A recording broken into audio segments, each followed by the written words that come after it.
can't really remember why in 2016 I wanted to go back to New York. I think I felt like it was just time. At this point, New York had set off a little bit of an adventure for me of seeing different cities. There was a little while where I think I didn't really want to go down to the States, just I didn't have a lot of desire. But my original trip in 2008 to see the Blue Jays and the Yankees really kind of inspired me to see more. So I went on several trips over the next couple of years, including overseas as well as to other baseball stadiums. Absolutely loved Boston. That stadium, just again, it felt so rich in history. The same thing I liked about the original Yankee Stadium. I started seeing other baseball stadiums. I believe in that time frame is when I went to Detroit, and I saw a whole bunch of stadiums whenever I could. And it started to become a thing. And at this point, I just kind of felt like going back to New York. I don't know why.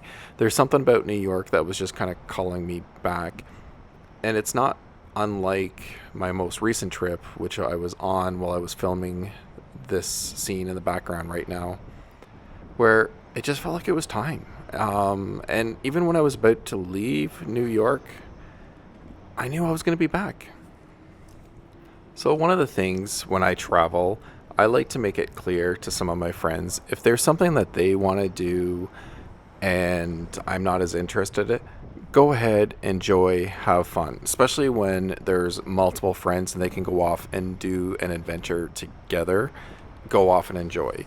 So, in this trip, it was a little bit different because I'm not into drinking and going to the bars and stuff like that, but my friends were more interested in doing some of that in the evenings. And I'd go for walks and then wander, and I went and saw the best comedy show of my life. And I just find it quite enjoyable. Plus, things just happen when I wander alone. I have no issue with walking into areas that other people kind of look at and be like, yeah, you shouldn't go down there. I kind of go down and I'm like, hey, I'm going to probably get a story out of this. I didn't get a lot of stories walking through New York, but I do remember at the end of the trip, I went and I asked one of my friends, and she's a police officer, and I'm like, hey, out of curiosity, how many times a day were you asked to buy drugs? And she's like, what are you talking about? Nobody ever asked me to buy drugs. And she's like, and what do you mean, how many times a day? And I was kind of like, yeah, at least 4 or 5 times a day people ask me if I wanted drugs. And she's like, what? I'm like, yeah, I guess I just have that look. On one of the nights when I was doing my wandering, I had noticed there was a comedy show, comedy club that was off Broadway. And it was kind of a joke because it was kind of like barely on Broadway. And it was basically a door that was on the Broadway side. And you walk down this door. It was basically like an alley almost to like almost a building that was off of Broadway. But the door was on Broadway. So I think that was part of the joke. And you walked back there, and it was cheap. I want to say it was like $25, but you had to buy 2 drinks while you were there. Not a big deal. And the comedians were on fire. Honestly, it was just so good, so enjoyable.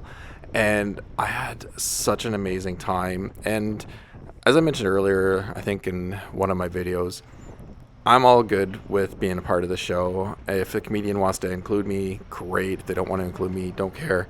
So this guy started attacking me, and he started making fun of me because I was still kind of wearing my Blue Jays stuff. I had a Blue Jays hat on, and one of the baseball players at the time was called, or named I should say, Kevin Pillar. He had a nickname, Superman. So I had a Superman shirt on, and the guy just started ripping into me about you shouldn't wear a Superman shirt unless you're built like Superman. And if you're not in good shape and strong, you should not be wearing it, and I should be embarrassed. Again, he was on fire at this point, and everyone was loving everything he did. The room turned cold. There was 3 or 4 ladies started yelling and screaming at him, and everyone came to my defense. And it was actually something that was really cool. Again, I didn't really care, but the support I was getting from the room was incredible. And I noticed all of a sudden he kind of started to clue in, and he's like, I have a question. He's like, are you from Canada? And how many people in this room are from Canada? And literally the entire room raised their hand up. And the difference between this trip and previous trips I've had to New York is Blue Jays fans were really starting to travel to games now. And since the Jays were in town, everyone there was from Canada. He actually went around the whole room. There was only two people that weren't from Canada in the entire room. And immediately he's like, okay, got it. No making fun of the Canadians and no making fun of Canada. I got the message. It was actually pretty funny. And he did a great job rebounding and honestly got everyone back on his side immediately. And I think the other two people were from Texas. So we started making fun of Texas or something. And he got back on track and it was great. Being the big Blue Jays fan I am, I wanted to go to all three of the Blue Jays games, which my friends were kind of looking at me like, you're going to go to all three? So they came with me to the first game, and then I went on my own to the next two. And I will say, again, I love wandering off on my own and experiencing some of the stuff because things just happen. So, again, one of the memorable experiences I had was on my way to the second game. So I just got off the subway and I'm walking through the Bronx. I'm heading to Yankee Stadium. And again, I'm 6 foot. This man comes up to me and he's way bigger than me. And honestly, he's got huge muscles. He's probably 6'4", 6'5". And he comes up and just starts chest bumping me and kind of threatened to literally beat the shit out of me in his words. And he is going to town. And he's like, what are you going to do about it? And I just start laughing at him. And he's like, why are you laughing? And I'm like, because you're not going to do a thing. You're just having fun and you're not going to do anything. And I'm going to continue on my way and walk over to the game. And he literally breaks out in a huge smile and he starts laughing. And he's like, absolutely, I'm just playing with you. I just wanted to get a reaction. And that was hilarious. And a little bit of ribbing is to be expected. Again, I do wear full-on Blue Jays gear wherever I'm going when I'm going to a Blue Jays game. So I'm asking for a little bit of people having a fun at my expense. I don't remember which game it was that I went to on this trip, but it was one of them. There was this man in front of me and he was there with his kids and he was all very prim and proper and just looked like an upstanding citizen. And this is definitely the game where I wanted to be in the bleachers because at least one of the games, every single time I went to the bleachers. Not at every game, but one of the games. And the Blue Jays put in a pitcher that I knew was going to choke up the game because the Jays were winning.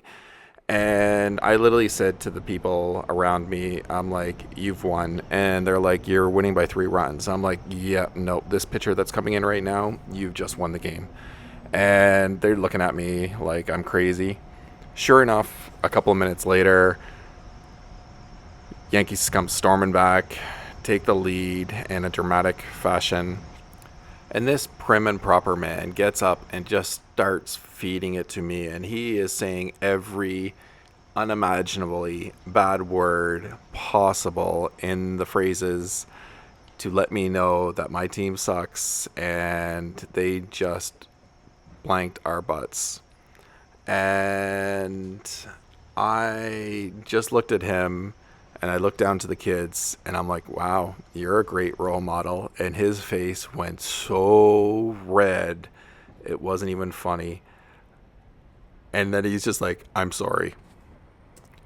I learned this when I went to Boston prior to this trip. I'm more willing to talk to strangers and they're more willing to talk to me when I'm there by myself. When I'm with friends, I just talk with my friends and I don't engage with the people around me as much. When I wander off and do these little adventures on my own, I'm far more engaging with other people around me, and I'm far more engaging with everything to do with the moment, which is pretty exciting and fun, especially when stories come out of it. And even the next game that I went to, I ended up with some stories, and it ended up being fun because I started engaging with everyone around me. Now, I have been kind of yelled at some baseball games for talking to too many people around me, and there would be someone a seat or two or a row away getting mad at me for talking with the other people that are in the audience. But the next game was pretty sweet because I actually had two full rows in a group conversation, and it was hilarious. And everyone's interactions with each other was so much fun. And it's one of those moments, again, I'm in Yankee Stadium, and they started talking about some different jokes and stuff like that. And I'm like, well, have you ever heard about the Yankees and the Blue Jays joke? And they're like, no. I'm like, seriously, you've never heard it? And they're like, absolutely not. I'm like, oh, well, why are the Blue Jays better than the Yanks? And they're like, I don't know. And I'm like, well, that's because it takes 9 Yanks to do the job of one BJ. And the reaction was hilarious. They were all killing themselves. And I couldn't believe I actually got away with telling that joke in Yankee Stadium. But they were loving it. And it was one of those moments where you just kind of remember the group and all the people around you and just how engaged everyone was in those couple of rows. It was just something you'll never forget about. So, not only do I not really partake in the bars and all of that kind of scene, I'm an early riser. So, I'd get up before my friends, and one of the things I also took from my friends is staying in Times Square in New York is the best thing to do. And I'm so glad we did it. I'm pretty cheap sometimes, and I would have never done it. But my friend said she basically suggested we do it because police officers get a discount there, and it's just the place to stay. It was great because then we could do our own little things. And in the morning, I'd get up earlier, and it's so close to Central Park. Every single day, I go walk Central Park, and I walked all of it from one end to the other end. It just saw all the nooks and crannies, and then by lunchtime, I'd come back and hook up with them, and then we go have lunch and kind of do whatever that day took us to. And I had such a great time exploring Central Park and seeing the sights and the sounds. I will say on this trip, as I'm doing this, and part of the reason I'm on the bus right now taking some footage and you're getting to see that is because I'm 8 years older than the last time I did this. And oh man, I am just sore all over. And I'm glad I was able to do it when I could. I could probably still do it again. I just have to pace myself a little bit more than I did last time. This time, I definitely felt it, but it is so worth it because there's just so much beauty in Central Park. And now I've gotten to see it in the summer, I've got to see it in the fall, and there's so many things that you can take from it each and every time you see it. And I still want to see it in the wintertime covered in snow. Christmas just is such a bucket list thing to see in New York. I've never really thought about Central Park at Christmas, but I'm sure it's just as beautiful as the rest of the city, if not more beautiful. I know it seems kind of weird to kind of remember something that's non meaningful, but Krissa also introduced me to Uber. I had never been in an Uber before.